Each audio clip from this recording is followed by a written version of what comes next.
Here's Ventura, RBI single in the first. Watch out. Look at this. For 27 seasons, Nolan Ryan threw baseballs harder than any human being should be able to. He was a living, breathing nightmare for hitters and an ageless wonder who shattered everything we thought we knew about athletic longevity. Well, I'm a style of pitcher.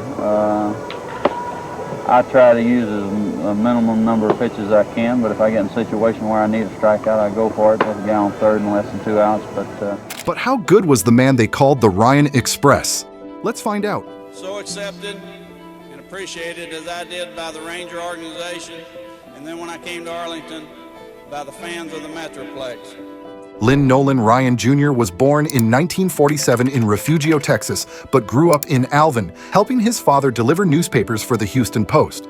Those countless throws onto front porches were unknowingly building the foundation of the most feared right arm in baseball history. Here's something most people don't know. Ryan was actually a better hitter than pitcher in Little League. He played shortstop and outfield, and his coaches had to convince him to focus on pitching. By high school, he was throwing so hard that catchers refused to squat behind the plate without extra padding. Local legend says he once threw a ball clean through a wooden fence during practice. But young Ryan had a problem. He wasn't just wild like most young pitchers. He was dangerously, unpredictably, spectacularly wild. Batters never knew if the next pitch would sail over their head, drill them in the back, or split the plate at 100 miles per hour. The New York Mets drafted Ryan in 1965 when he was just 18, but they had no idea how to harness his talent. During his early years with the Mets, Ryan was so nervous before games that he'd sometimes get physically sick. He struggled with confidence and nearly quit baseball multiple times. His wife Ruth, whom he married in 1967 when he was just 20 years old, talked him through those dark moments and became his anchor. After helping the Miracle Mets win the 1969 World Series, Ryan was still considered too wild to be consistent. In December 1971, the Mets traded him to the California Angels for veteran shortstop Jim Fregosi. It would go down as one of the most lopsided trades in baseball history. When Ryan arrived in California in 1972, Angels pitching coach Tom Morgan made a decision that changed everything. Instead of trying to tame Ryan's wildness, he told him to embrace it. "Don't aim the ball," Morgan said. "Just rear back and fire." The results were immediate and spectacular. In 1973, Ryan threw his first no-hitter against Kansas City, then another against Detroit, then a third against Minnesota in 1974. 3 no-hitters in 2 seasons seemed absolutely impossible. During his first no-hitter against Kansas City, Ryan walked 3 batters and struck out 12. After the game, Royals manager Jack McKeon said he could have pitched another 9 innings and they still wouldn't have gotten a hit. But it was his strikeout totals that truly amazed people. In 1973, Ryan struck out 383 batters, breaking Sandy Koufax's modern record of 382. Koufax's record had stood for just 8 years. Ryan's would stand for 28. During that historic 1973 season, opposing teams would actually promote his starts to sell tickets. "Come see if anyone can hit Nolan Ryan" became a legitimate marketing strategy. The Angels drew their biggest crowds when Ryan pitched, even on the road. Reggie Jackson, one of the era's premier sluggers, once said trying to hit Ryan was like trying to drink coffee with a fork. But here's the kicker. Jackson struck out more times against Ryan than any other batter in history, including 5 times in 1 game. Jackson later admitted he went up there with no chance, and everyone in the stadium knew it. In the late 1970s, radar guns became common, and suddenly everyone knew what hitters had been dealing with. Ryan regularly threw 100 miles per hour, sometimes 101 or 102. This was decades before modern training methods and sports science. He was doing it on Texas barbecue and pure genetics, but Ryan's training regimen was revolutionary. While other pitchers were icing their arms and resting between starts, Ryan was working on his family's ranch, hauling hay bales, fixing fences, herding cattle. He believed the physical labor kept his body strong and his mind sharp. Ryan also rode a stationary bike for hours after every start to flush lactic acid from his legs. Other pitchers thought he was crazy, but Ryan was decades ahead of his time. Here's a story that captures Ryan's intimidation factor. Before one game, a young hitter asked a veteran teammate how to hit Ryan. The veteran replied, "Just stand there and hope he walks you. If you swing, you're just embarrassing yourself." Here's what made Ryan unique. He was never fully consumed by baseball. While teammates spent off-seasons at baseball camps or promotional events, Ryan was working cattle on his ranch outside Alvin, Texas. He raised registered Beefmaster cattle and took it as seriously as his pitching. Ryan would wake up at 4:30 a.m., work the ranch until noon, then head to the stadium. His teammates couldn't believe it. Here was a guy making millions, and he was shoveling manure before breakfast. But Ryan saw it differently. The ranch kept him grounded, reminding him he was more than just a baseball player. This mentality may have been the real secret to his longevity. Ryan never burned out because he never let baseball consume him. When he walked off the mound, he could go home to real problems: cattle prices, drought conditions, fence repairs. It gave him perspective that other players never had. In November 1979, Ryan signed with his hometown Houston Astros. He was 33 years old, ancient for a power pitcher. The Angels had lowballed him, thinking his best years were behind him. Conventional wisdom was dead wrong. In 1981, Ryan threw his 5th no-hitter, breaking the record previously held by Sandy Koufax. But it was more than just no-hitters. Ryan was striking out 200-plus batters year after year while guys half his age were breaking down. During his time in Houston, Ryan became known as the ultimate teammate. Mike Scott, who became a star pitcher for the Astros, credited Ryan with teaching him his split-finger fastball. Ryan spent hours working with Scott with no ego, just a desire to help a teammate get better. Here's a legendary story from his Houston days. In 1985, Ryan was scheduled to pitch but came down with a stomach bug. He was pale, weak, barely able to stand. He went out and threw 7 innings of one-hit ball, struck out 8 batters, and got the win.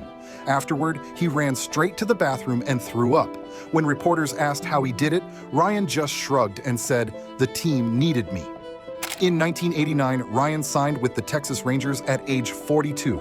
In 1990, he threw his 6th no-hitter against Oakland while dealing with a stress fracture in his back. He was in constant pain, popping painkillers just to get through warm-ups.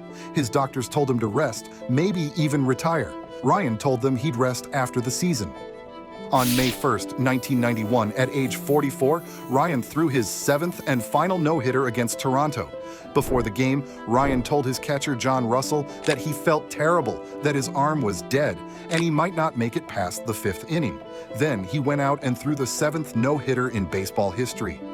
After the game, longtime baseball writer Peter Gammon said 7 no-hitters seemed like a number that would never be reached, and then Ryan threw his 7th at age 44, making it seem like a number that would never be broken. That's it! Number 7 is in the books. The remarkable Ryan has done it again. On August 22, 1989, at age 42, Ryan achieved his 5th 1,000th career strikeout. The victim was Rickey Henderson, one of the greatest leadoff hitters in baseball history. When Ryan got Henderson swinging on a fastball, the game stopped. Players from both teams came onto the field to congratulate him. President George H.W. Bush called the Rangers dugout after the game. I am pleased to congratulate my dear friend, Nolan Ryan. But here's the beautiful part. Ryan's wife Ruth and their 3 children were all at the game. After the celebration, Ryan walked over to the stands, climbed up, and hugged his family. No press conference, no big speech, just a quiet moment with the people who mattered most. Henderson later said being Ryan's 5th 1,000th strikeout was an honor. Think about that. One of the greatest players in baseball history considered it an honor to be embarrassed by Nolan Ryan. The most iconic moment of Ryan's career came on August 4th, 1993. He was 46 years old, facing 26-year-old Robin Ventura of the Chicago White Sox. After Ryan hit Ventura with a pitch, Ventura made a decision he would regret for the rest of his life. He charged the mound. Ryan grabbed Ventura in a headlock and proceeded to pummel him with 5 quick punches to the head while Ventura flailed helplessly. White Sox manager Gene Lamont said he'd never seen anything like it. A 46-year-old man beating up a guy in his prime. Here's the best part. After the benches cleared and everyone went back to their positions, Ryan struck out the next batter on 3 pitches, ice cold. Years later, Ventura admitted that charging Ryan was the dumbest thing he ever did on a baseball field. He said Ryan's grip was like being caught in a vice. But there's a deeper story here. Ryan never wanted to hit Ventura. In fact, Ryan apologized after the game. He said the inside pitch just got away, and he felt terrible that it escalated. That's who Ryan was. Ryan finally retired after the 1993 season at age 46. His final appearance ended in injury on September 22nd when he tore a ligament in his pitching arm while facing the Seattle Mariners. As he walked off the mound, he tipped his cap to the crowd. He didn't cry, didn't make a scene. He just walked away with his head held high. 46,000 fans gave him a standing ovation that seemed to last forever. President George H.W. Bush later said watching Nolan walk off that mound for the last time was like watching the end of an era. He represented something pure about baseball, something that connected the game to its past. Here's a beautiful detail. Ryan's final strikeout victim was Chris Bosio. Years later, Bosio said he didn't even swing hard. He wanted Ryan to get him. He wanted to be part of history. Nolan Ryan didn't just play baseball. He redefined what was possible for human longevity in sports. His career lasted 27 seasons. He threw 5,386 innings and faced over 20,000 batters. He struck out 5,714 batters, 839 more than second-place Randy Johnson. That's like having 2 full extra seasons worth of strikeouts over the next closest pitcher. If you removed Ryan's worst 3 seasons entirely, he'd still hold the record: 7 no-hitters. The next closest pitcher has 4, 12 one-hitters. 383 strikeouts in a season, still the record. 6 seasons with 300-plus strikeouts. 26 games with 15-plus strikeouts. Here's the most insane stat. Ryan struck out 200-plus batters in a season 15 times. The entire rest of baseball history, everyone else combined, has done it 91 times. Ryan alone accounts for more than 14% of all 200 strikeout seasons ever recorded. His 1973 season might be the most dominant pitching performance ever. 383 strikeouts, 2.87 ERA, 2 no-hitters in the same season. He averaged 10.6 strikeouts per 9 innings when the league average was 5. Even at age 42, Ryan led the American League in strikeouts.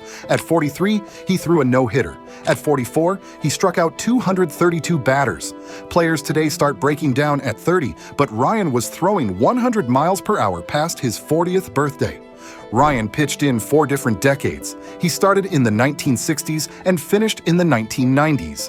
When Ryan started, there was no designated hitter. When he finished, players were using computers to analyze their swings.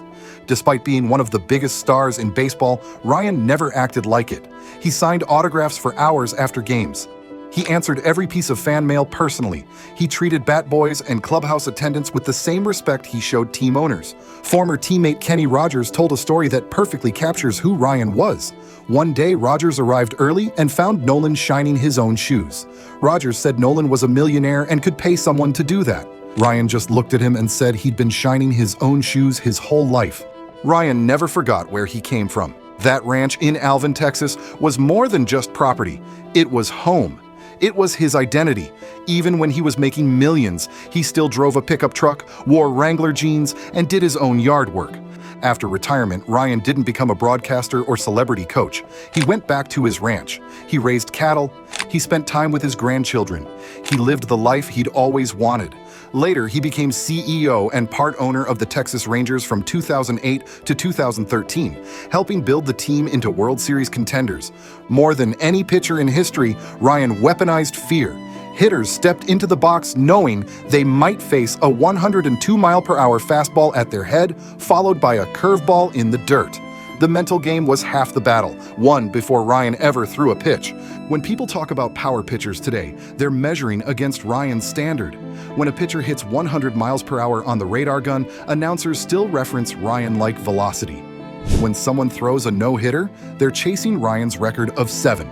But Ryan's real legacy isn't just the numbers. It's proving that athletic careers don't have to follow conventional timelines. He showed that with proper conditioning, mechanics, and sheer determination, athletes can compete at the highest levels well into their 40s. He also showed that you could be a superstar without losing yourself. Ryan never let fame change who he was. He remained the same humble, hardworking kid from Alvin, Texas, from his first pitch to his last. When Ryan retired in 1993, active pitcher Roger Clemens had 2,590 career strikeouts. Clemens would play 14 more seasons and finished with 4,672 strikeouts, still more than 1,000 behind Ryan's total. He was the Express, the Miracle Man. the ageless wonder who threw smoke for 27 years.